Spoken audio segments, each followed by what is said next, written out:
आज 28 तारीख। मैं आया हूँ अपने गांव। हाँ, अपने गाँव ही आया हूँ बस। पता चारों तरफ हरियाली हरियाली है। पेड़ भी हैं।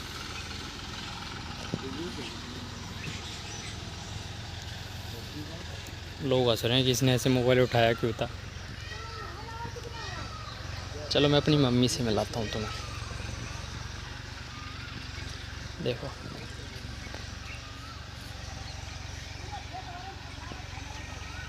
मिलिए और करीब से मिलाऊं। ये मेरी मम्मी सो रही है। यार, यहाँ के लोगों ने बहुत परेशान कर रखा है।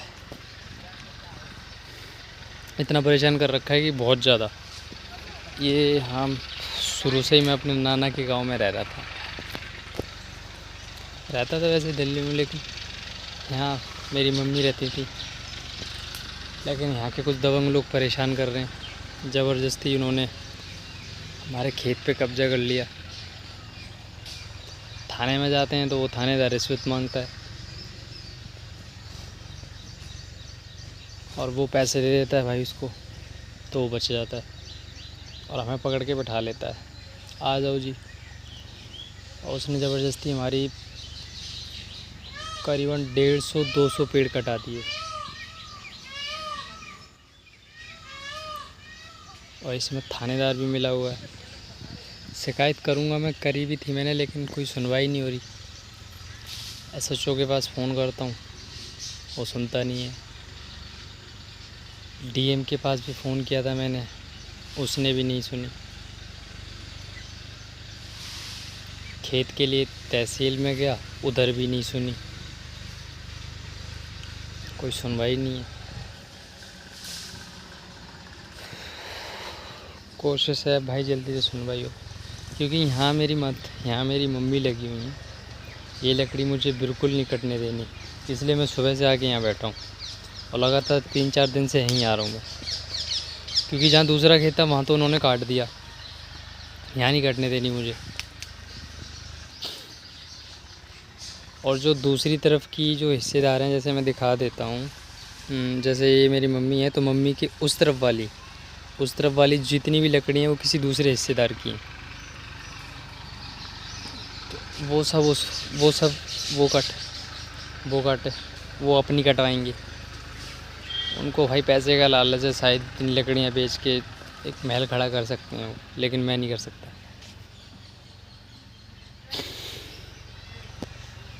इससे 100 गुनी ज़्यादा दूसरे खेत में थी, वो सारी कटा डाली उन्होंने, लेकिन मुझे नहीं कटानी, क्योंकि मेरी मम्मी के ऊपर से छाँ चली जाएगी, धूप आएगी उनके ऊपर से। और ये सब कुछ मेरी मम्मी के आगे का है, तो मैं नहीं चाहता कि ये कटे। लेकिन यहाँ की पुलिस बहुत निकम्मी है। इतनी रिश्वत लेती है, इतनी कि अगर कोई इंसान अगर मजबूरी में है या फिर मुसीबत में है, वो सारी ज़मीन बेच दे, खुद को ही बेच दे साला, तो भी इनकी रिश्वत पूरी ना हो। इतनी रिश्वत लेती है। जसरतपुर पड़ता है, ज़िला एटा में थाना है, वो जसरतपुर पड़ता है। वहाँ का SHO इतना घूसखोर है, मैंने बता दिया है। इंसान अगर खुद को ही बेच दे तो भी पूर्ति नहीं कर सकता उसकी। मतलब पीड़ित से भी लिया जाता है।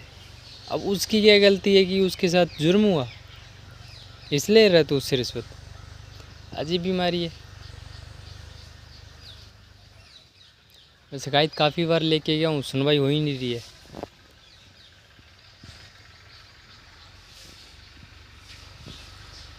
देखते हैं, कोशिश है कि जल्दी से जल्दी।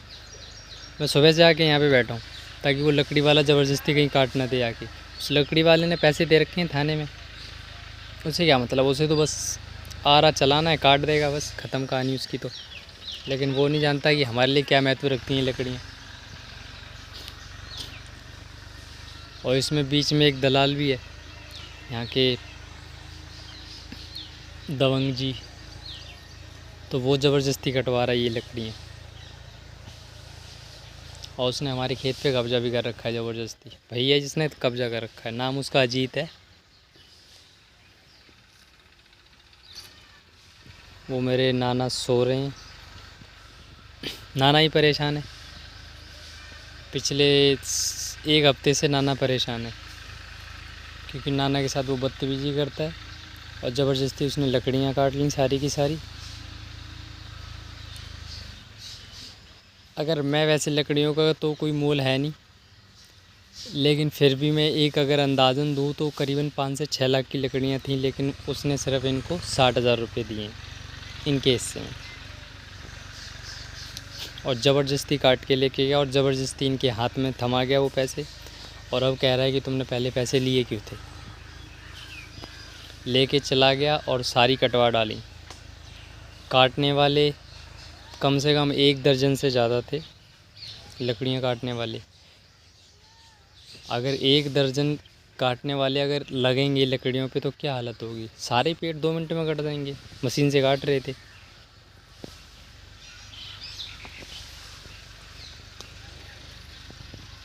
कोशिश है शेयर करो ताकि कुछ सुन ले हमारी, वरना कोई सुनता तो है नहीं। जैसे मेरी माँ सो रही है, मम्मी सो रही है, वैसे हम भी सो रहे होंगे किसी दिन। अब कोई सुन ही नहीं रहा है तो फिर आदमी क्या करेगा। नाना वैसे भी बुज़ुर्ग आदमी है।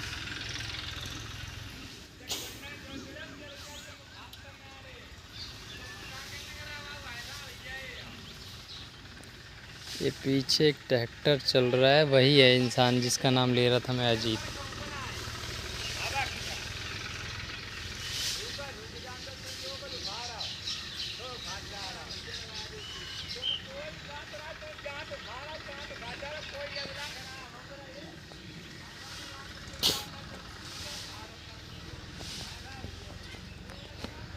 चलो आज का ब्लॉग यहीं पे ख़त्म करते हैं, मिलते हैं अगले ब्लॉग में अगर सब कुछ सही सलामत रहा तो।